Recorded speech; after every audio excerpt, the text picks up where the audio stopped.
Ես Ղուկասի ավետարանում իմ սիրած բազում տեղերից մեկը Ղուկաս 5:15-ն է, որտեղ գրված է Հիսուսի իր ծառայության եւ այն ամբոխների մասին, ովքեր հետևում էին նրան, եւ գրված է, որ նրանք գալիս էին լսելու Հիսուսին եւ բժշկվելու։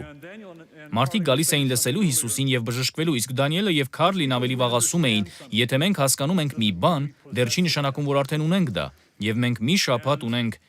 4 ամբողջական օր ունենք, որպեսզի լսենք։ Եվ իմ աղոթքը ձեզանից յուրաքանչյուրի համար այն է, որ ոչ թե միայն, գիտեք, ես ակնհայտորեն ցանկանում եմ, որ ձեր ըմբռնումն ու հասկացողությունը բարելավվի, մենք ամենքս էլ ավելի շատ հասկանալու կարիք ունենք։ Բայց մեզանից յուրաքանչյուրը կարիք ունի լսելու ոչ միայն մեր ֆիզիկական ականջներով, այլ նաև հոգով։ Մեր հոգին այս շաբաթ պետք է ավելի արագ սկսի գործել եւ ընդամենը մեկ արագացված պահ, 1000 միլիոներորդական վայրկյան տևողությամբ հայտնություն, որը կբժշկի քեզ։ Մենք կարիք ունենք լսելու նրան եւ ստանալու բժշկություն, ահա թե ինչպիսին էր Հիսուսի ծառայությունը։ Նա թագավորության մասին էր քարոզում, հետո բժշկում էր հիվանդներին։ Մարդիկ լսում էին խոսքը եւ հավատք էր ծնվում նրանց սրտերում։ Նրանք ակնկալում էին, որ կբժշկվեն։ Ես կամենում եմ եւ գիտեմ, որ բոլորը, ովքեր ծառայելու են այս շաբաթ, մենք կարիք ունենք բժշկությունը դուրս բերել առեղծվածային սնահավատական ժանրից, ինչպես նաև այն սխալ հավատքից, որ գուցե մարդիկ կիրառում են, օրինակ ասելով, եթե բերանս ճիշտ բացեմ եւ եթե ցատկեմ մի ոտքիս վրա եւ այդպես պահեմ կամ գուցե 40 օր ծոմ պահեմ, գուցե կբժշկվեմ։ Ոչ, մենք պետք է բժշկությունը դուրս բերենք այսպիսի իրողությունից։ Ով գիտի Աստված ինչ է անելու, մենք կարիք ունենք այս ամենը վերադարձնել Աստծո հիմնարար այն ճշմարտությանը, որ բժշկությունն արդեն կատարված է։ Այն արդեն կատարվեցավ։ Այլևս չկան եթեներ եւ բայցեր կապված բժշկության հետ։ Բժշկությունը ձերն է։ Բժշկությունը ձեզ հասանելի է ճիշտ այնպես, ինչպես մեղքերից փրկությունն է հասանելի երկիր մոլորակում գտնվող յուրաքանչյուր մարդու համար։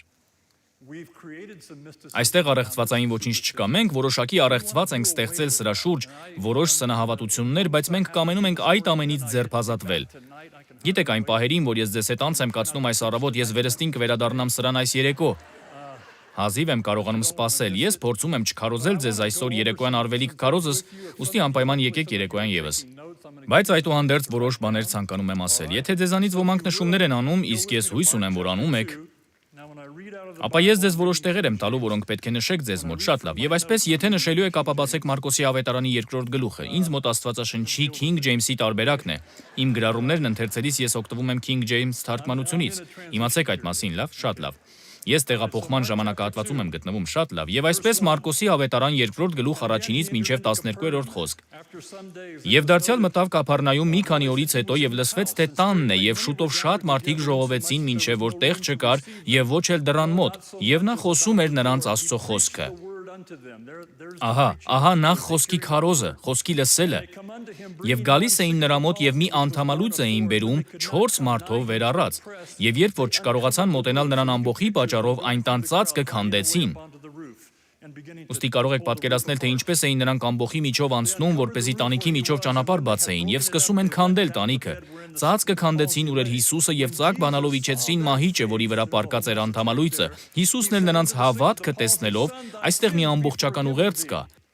Ասաց անդամալույծին. «Որդյակ, թողված են քեզ քո մեղքերը»։ Որդյակ, թողված են քեզ քո մեղքերը։ Այժմ ես սա սովորեցնում եմ իմ բժշկության դասընթացների ժամանակ, ինչպես նաև այլ քարոզներում, բայց ես վստահ եմ, որ այդ խոսքը կարծես սառը ջրով լի դույլ լիներ նրանց գլխներին։ Եվ դա այդպես էլ կար լսողների համար, բայց ես դրա համար չէ, որ հիմա այստեղ եմ։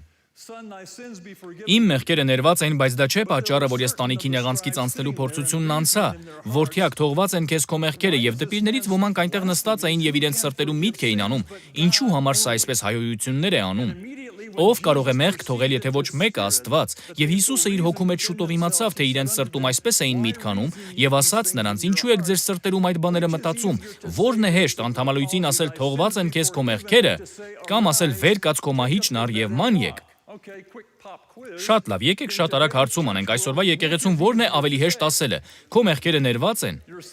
Ինչ որ մեկը հարցնում էր, թե 3 քանիսն էին տարատեսակ մեղքերով եկել հավաքույթին, եւ մարդկանց 80%-ը ձեռքերը բարձրացրել էր։ Սա չպետք է եկեղեցու կարգավիճակը լինի։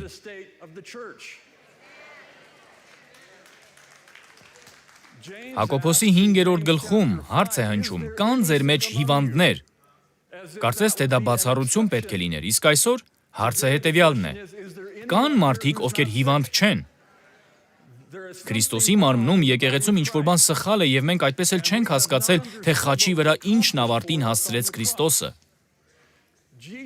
Հիսուսը հարցրեց, ո՞րն է ավելի հեշտ։ Ուստի եկեք շարունակենք ընթերցել։ Ես կվերադառնամ Մարկոս 2:9 խոսքին։ Ո՞րն է հեշտ անդամալույծին ասել թողված են քեզ քո մեղքերը, կամ ասել վեր կաց քո մահիճը առ եւ ման եկ։ Բայց որ իմանաք, թե որդի մարդուն իշխանություն ունի երկրի վրա մեղքեր թողելու, ասում եմ քեզ վեր կաց քո մահիճն առ եւ գնա քո տունը, եւ նա շուտով վեր կացավ, մահիճն առավ եւ ամենի առաջ դուրս գնաց։ Մինչև որ ամենքը զարմանում էին եւ Աստծուն փառավորում ասելով, թե երբեք այսպիսի բան չենք տեսել։ Հիսուսն այստեղ մի բան է մատնանշում, որը մենք պետք է հասկանանք։ Նա բժշկությունը կապում է մեղքերի ներման հետ։ Նա ասում է, եթե իր մեղքերը ներված են, ապա բժշկության խնդիրը լուծված է։ Արդարությունը վերացնում է հիվանդությունը, ուստի երբ հիվանդությունը ներված է, նշանակում է, որ արդարությունը գործում է։ Ես իշխանություն ունեմ ներելու երկրի վրա։ Թույլ տվեք ցույց տամ։ Վեր կաց։ Որովհետև գիտես ինչու։ Եթե դու խնդրի արմատի հարցերն ես լուծել, ապա դրա պտղի հարցերը եւս լուծված են։ Սկսենք հետևյալից. ինչպես հիվանդությունն աշխարհ մտավ, մեղքի պատճառով։ Մեղքը մահվան առջև դուռ բացարեց։ Իսկ հիվանդությունը սկսվող մահ է կամ էլ մահվան նախնական փուլը։ Յուրաքանչյուր հիվանդություն միտված է գողանալու, սպանելու եւ ավերելու համար։ Ցանկացած հիվանդություն, եթե կարողանար, քեզ կսպաներ։ Անգամ հասարակ մրսածությունը, եթե կարողանար, քեզ կսպաներ։ Եթե դու թույլ վիճակում ես գտնվում, ապա հիվանդությունը կարող է քեզ սպանել։ Հիվանդությունը խավարի ուժերի մի մասն է կազմում։ Մենք մի րոպեից այդ մասին կխոսենք, եւ նա ասում է, եթե քո մեղքերը ներված են, ապա խնդրի արմատը եւս, որը հենց խնդրի առաջացման պատճառն էր, արմատախիլ արված է, որն իրենից ենթադրում է, որ խնդրի ախտանշանները եւս լուծված են։ Թույլ տվեք ձեզ ցույց տամ, ասաց Հիսուսը դպիրներին։ Նա ասում է Մարկոս 2:9-12-ում, որն է ավելի հեշտ ասել, քո մեղքերը ներված են, թե վեր կաց եւ քայլիր։ Եվ նրանք բոլորը մտածում են, ով գիտի ինչ էին նրանք այդ պահին մտածում, բայց ես գիտեմ, թե ինչ են հիմա մտածում մեր օրերում։ Շատ ավելի հեշտ է ասել մեղքերդ ներված են, քանի որ այստեղ ապացուցելու համար նշաններ պետք չեն։ Բայց մեղքերը ներելու զորությունը ցույց տալու համար տեսեք, նա ասաց վեր կաց, վերցրու մահիճդ եւ տուն գնա։ Սրանով նա ցույց տվեց, որ ֆիզիկական բժշկությունը ուղղակիորեն կապված է ներման անտեսանելի զորության հետ, եւ երբ ներումը տեղի է ունենում, ապա բժշկությունը դրա արդյունքն է։ Եթե միայն մենք հասկանայինք դա, ձեզանից քանիսն են, այս սենյակում քանիսդ եք նոր արարած։ Դուք Աստծո արդարությունն եք Քրիստոսում, ամեն։ Այս դեպքում այդքան էլ շատ ձեռքեր չտեսա, շատ լավ։ Հենց դա է խնդիրը, հասկանում եք։ Եթե մենք հասկանայինք այն, որ երբ մեր մեղքերը ներվում են, եւ մենք նոր արարածներ ենք դառնում ենք Աստծո արդարությունը Քրիստոսի մեջ, բոլորովին նոր արարած։ Եփեսացիների թղթում գրված է, երբ ստեղծվում ենք արդարությամբ, մեղքը կորցնում է իր իշխանությունը։ Գրի առեք սա, եթե նշումներ եք կատարում, գրի առեք այս տեղը։ Հիվանդությունը պետք է հնազանդվի արդարությանը։ Հիվանդությունը պետք է հնազանդվի արդարությանը։ Խավարի այս իշխանությունը, որը ներառում է նաև հիվանդությունը, կամ այլ բառերով ասած առանց մեղքի, հիվանդությունը եւ խավարը իշխանություն չունեն։ Մեղքն է նրանց իշխանություն տվողը, եւ ես չեմ խոսում անհատական մեղքերի մասին, թեպետ դա եւս կարող է բոլորովին առանձին խոսելու նյութ լինել, բայց ես խոսում եմ ընդհանրապես երկիր մոլորակի վրա եղած ընդհանուր մեղքի մասին։ Մարդկային ցեղի ամբողջ պատմության համընդհանուր մեղքի մասին, այն մասին, թե մեղքն ինչ վնաս է հասցրել արարչագործությանը, քանի որ մեղքն է իշխանություն տվել հիվանդությանը գոյություն ունենալու եւ դրսևորվելու։ Ուստի եթե մենք մեղքի խնդիրը լուծենք, ապա հիվանդության խնդիրը եւս լուծած կլինենք։ Քո վերստին ծնունդի պահից սկսած դու ունես իշխանություն մահիճդ վերցնելու եւ տուն գնալու։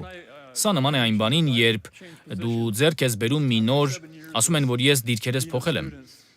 Ուսանողների համար 7 տարի դեկան լինելուց հետո ես մեկ քայլ առաջ գնացի եւ ես այլևս դեկան չեմ։ Ես հիմա ուսուցիչների դեկանն եմ եւ այսպես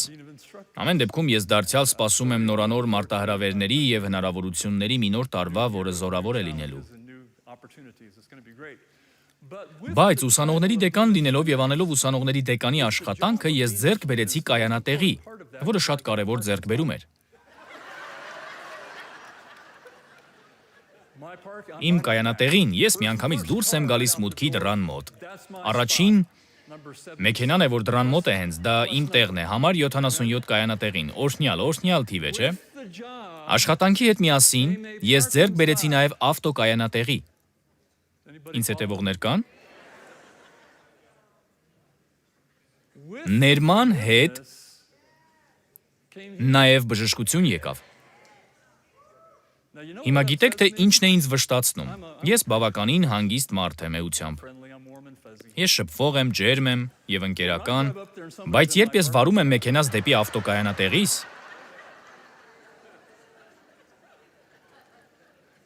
եւ տեսնում եմ, որ մեկ այլ մարդ է կայանել իր մեքենան իմ տեղում, ես զանգահարում եմ անվտանգություն։ Անվտանգություն, գիտեք, որ ինչ-որ մեկն իմ տեղում է կայանել։ Երբ քեզ ներում են, դու կայանատեղի ես ստանում։ Ուստի թույլ մի տվեք, որ որևէ հիվանդություն կայանի ձեր կանգառում։ Դրանք փոխկապակցված են։ Եթե քեզ ներում են, դու նաև բժշկվում ես։ Թույլ մի տվեք, որ ձեր մարմնում ինչ-որ օտար բան կանգ առնի, որը չպետք է գտնվի այդտեղ։ Իշխանություն վերցրեք դրա դեմ, փառաբանեք Աստծուն, լավ։ Եկեք ինձ հետ միասին նայենք Ղուկասի ավետարանի 13-րդ գլխի 16-րդ խոսքը։ Ես չեմ կարդա ամբողջ հատվածը։ Մի կին կար, ով ավելի քան 18 տարի կրկված էր, եւ Հիսուսը տեսավ նրան ժողովարանում, եւ ինչպես ես հասկանում եմ, այդ ժամանակ ժողովարանը բաժանված էր երկու հատվածների, եւ այսպես նա գտնվում էր կանանց հատվածում։ Եվ Հիսուսը տեսնում է նրան եւ կանչում իր մոտ։ Այդ կնոջ կողմից հավատքի մեծ քայլ էր անգամ այն, որ նա մոտենում էր տղամարդու ամբոխի առջև։ Ինչի համար Հիսուսը բանավիճում է փարիսեցիների եւ կրոնավորների հետ։ Եվ Ղուկասի 13-րդ գլխի 16-րդ խոսքում գրված է, բայց սա Աբրահամի աղջիկը լինելով, որին սատանան ահա 18 տարի է որ կապել էր, արժան չէր, որ շաբաթ օրն այն կապանքից արձակվեր։ Այս մեկ խոսքում շատ բան է ասվում։ Նրանց վշտացնում էր այն փաստը, որ Հիսուսը կարող էր բժշկել նրան եւ այն էլ շաբաթ օրը։ Շատ լավ, ահա ուղերձի իմաստը, ես այնտեղ չեմ գնա։ Հիսուսն ասում է, ապա արժանի չէ այս կինը։ Համար առաջին նա պատրաստվում է, եւ ես սա միշտ սովորեցնում եմ իմ դասընթացների ընթացքում, սրանով կարևորվում է կնոջ դերը հասարակության մեջ։ Կանայք համարվում էին երկրորդ կարգի քաղաքացիներ կամ նույնիսկ ավելի վատ, եւ այսպիսով Հիսուսը ցույց է տալիս, որ նա կին է, ասելով, բայց սա Աբրահամի աղջիկը լինելով։ Առաջին անգամն է, որ որևէ մեկն օգտագործում է այս արտահայտությունը։ Մենք Աբրահամի զավակներ ենք, Աբրահամի սերմը, Աբրահամի որդիները, ոչ ոք երբեք չի մատնանշել, որ կինը ևս Աբրահամի զավակ է, Աբրահամի դուստրը, որին սատանան կապել է։ Այսպիսով Հիսուսը նաև խնդիրն է ցույց տալիս եւ ահա մի հետաքրքիր հարց. ինչու էին ամբոխներով մարդիկ գալիս Հիսուսի մոտ բժշկվելու։ Ինչու էին Իսրայելում Հիսուսի ժամանակ այդքան շատ հիվանդներ։ Շատ լավ, ընթերցենք 2-րդ Օրինաց 28-րդ գլուխը։ Ինչ եզրահանգման կգաք։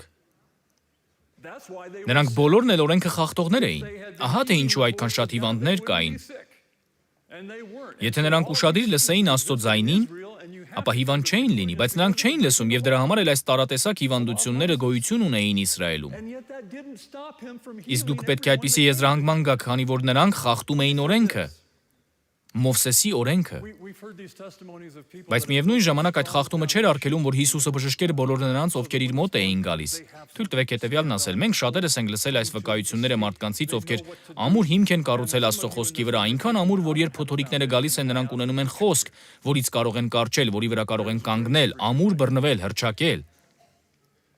Նրանք գիտեն, թե ինչ պետք է անեն եւ ձեզանից ոմանք այս դահլիճում կարծում են, թե հիմք չունեն, որ իրենք այստեղ չեն համապատասխանում այդ վիճակին։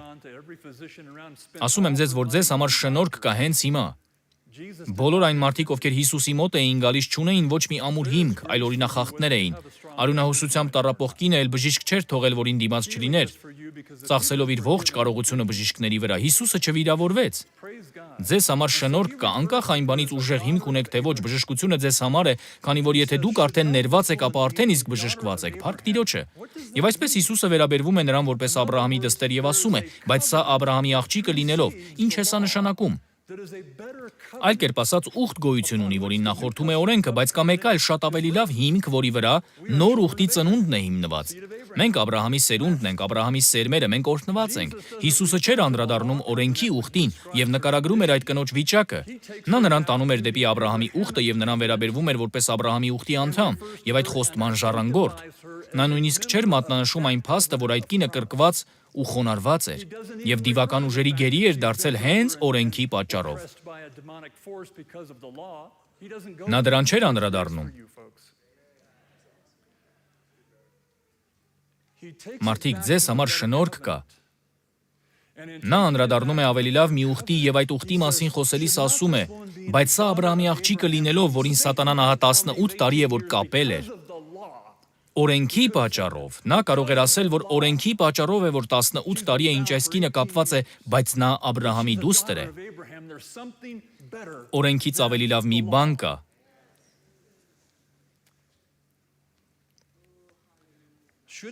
Միթե արժանի չէ նա, որ ազատ արձակվի այս կապանքներից։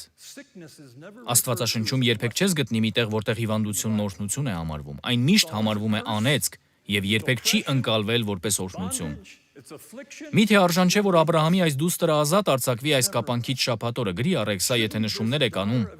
օրհնության ուխտը խավարի իշխանությունից զորավոր է։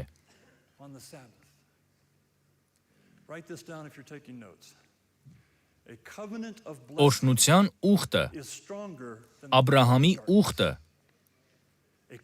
անհամեմատ ուժեղ է խավարի իշխանությունից։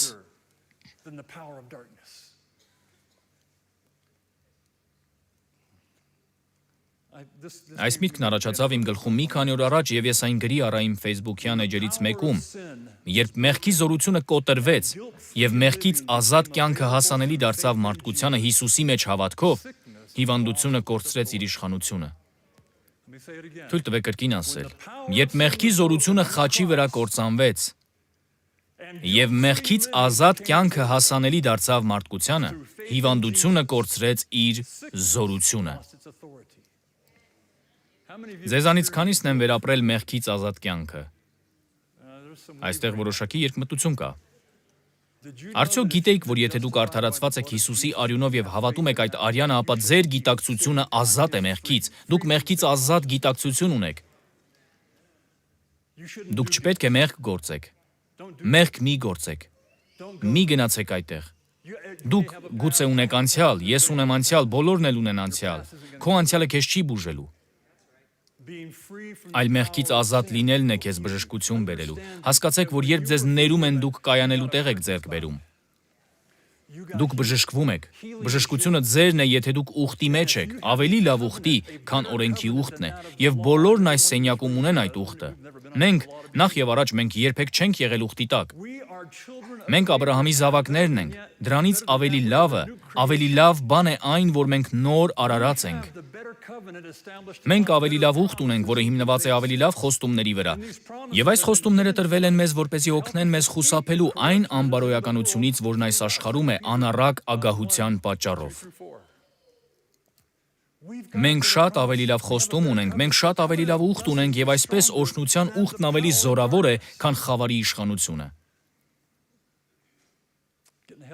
Առաջ անցնելով այստեղ եկեք գնանք Կողոսացիս 1:13 եւ 14 խոսքերը։ Կողոսացիս 1:13-14 գրված է.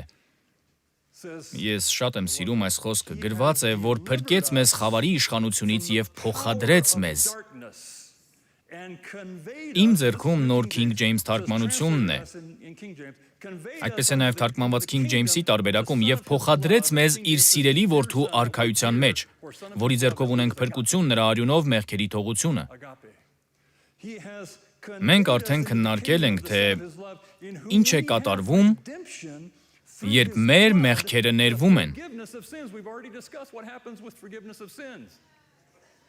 Բժշկություն։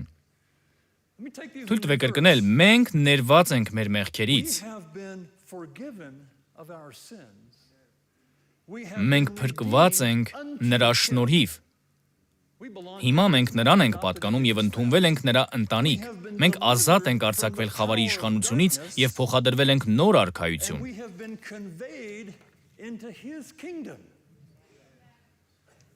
Ընկերներ, այստեղ շատ բան է ասվում։ Մենք ներված ենք, բայց ոչ միայն դա, սիրելիներս։ Մենք փրկված ենք նրանով, մենք նրա սեփական ժողովուրդն ենք։ Մենք ազատ ենք արձակվել խավարի իշխանությունից։ Եկեք մի պահ խոսենք այդ մասին։ Եկեք խոսենք արքայությունների եւ մշակույթների մասին։ Յուրաքանչյուր արքայություն մշակույթ ունի։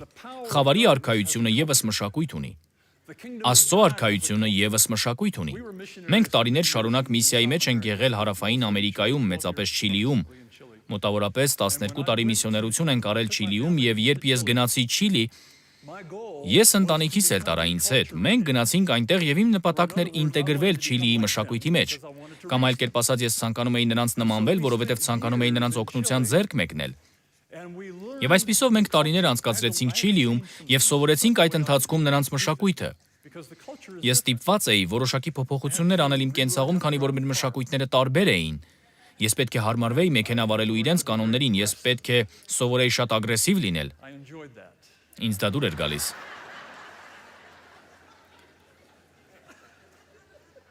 Կարծես Ինդիանապոլիսում լինեի 5 միլիոն բնակչություն ունեցող մի քաղաք, որտեղ չկային ազատ մայրուղիներ, պատկերացնում եք։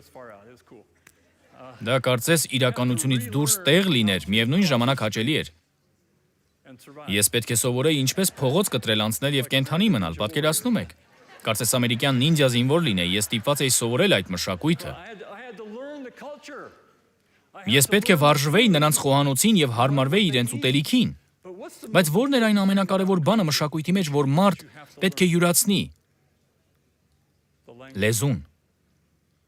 Լեզուն մշակույթ է։ Եվ մենք պետք է սովորեինք իսպաներեն։